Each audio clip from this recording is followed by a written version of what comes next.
জে-10সি যুদ্ধবিমান কিনছে বাংলাদেশ, কিন্তু চীনের সঙ্গে সামরিক সম্পর্ক বৃদ্ধি কি বাংলাদেশের জন্য ঝুঁকির? বেজিং থেকে আসছে ঢাকায় যুদ্ধবিমান। আকাশ প্রতিরক্ষায় শক্তিশালী হচ্ছে বাংলাদেশ। ফোর্সেস গোল 2030-এর পথে দৌড়, তাই চীনের হাত ধরেই আধুনিক হচ্ছে বাংলাদেশ সেনা। লাল ড্রাগনের প্রযুক্তিতে সজ্জিত হবে বাংলাদেশের আকাশ সেনা। এক লাফে শক্তি হতে চলেছে দ্বিগুণ। জে-10সি আসছে বাংলাদেশে। প্রতিরক্ষা সম্পর্কে নতুন অধ্যায় শুরু। চীনের সঙ্গে কৌশলগত বন্ধন আরও গভীর। 20টি আধুনিক যুদ্ধবিমান পেতে চলেছে বাংলাদেশ। আলোচনায় চীনের জে-10সি। চীনের সঙ্গে সামরিক বন্ধনে আরও ঘনিষ্ঠ হলো বাংলাদেশ। তবে মস্ত বড় ভুল করছে না তো বাংলাদেশ?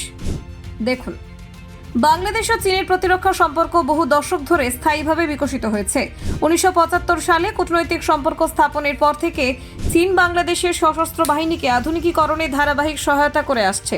সময়ের সঙ্গে সঙ্গে এই সহযোগিতা আরও গভীর হয়েছে, যা আজ দুই দেশের কৌশলগত সম্পর্কের একটি গুরুত্বপূর্ণ ভিত্তি হিসেবে বিবেচিত হয়।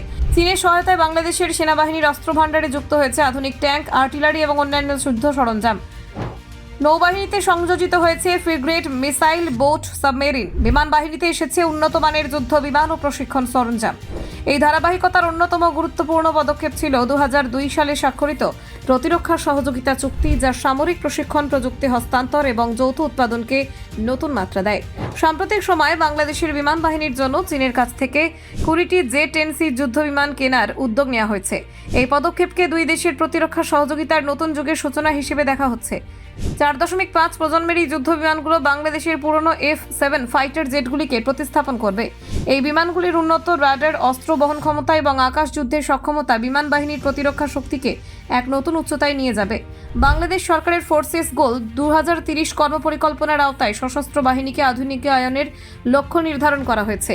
এই উদ্যোগ সেই পরিকল্পনার অংশ, যার মাধ্যমে দেশটি নিজস্ব প্রতিরক্ষা ব্যবস্থাকে আরও উন্নত এবং আত্মনির্ভর করতে চাইছে।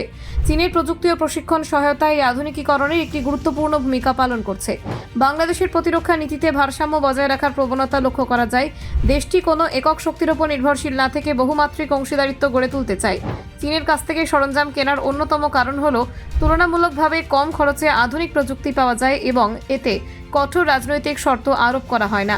বর্তমানে বাংলাদেশ ও চীনের মধ্যে একটি কৌশলগত সহযোগিতামূলক অংশীদারিত্ব বিদ্যমান, যা 2016 সালে প্রেসিডেন্ট শি জিনপিং এর ঢাকা সফরের সময় আনুষ্ঠানিক রূপ পায়। এই অংশীদারিত্ব সামরিক ক্ষেত্র ছাড়া অর্থনীতি, বাণিজ্য এবং অবকাঠামো উন্নয়ন পর্যন্ত বিস্তৃত। চীনের বেল্ট অ্যান্ড রোড ইনিশিয়েটিভের আওতায় বাংলাদেশের একাধিক বড় প্রকল্পে চীনা বিনিয়োগ ও প্রযুক্তি ব্যবহৃত হচ্ছে। পদ্মা সেতু, রেল সংযোগ, কর্ণফুলী টানেল, পায়রা বন্দর এবং বিদ্যুৎ কেন্দ্রের মতো প্রকল্পগুলো এই সহযোগিতার নিদর্শন। এইসব প্রকল্প বাংলাদেশের অবকাঠামোগত উন্নয়নে গতি এনেছে এবং কর্মসংস্থানের সুযোগ সৃষ্টি করেছে। ব্যুরো রিপোর্ট, অজানার দেশে।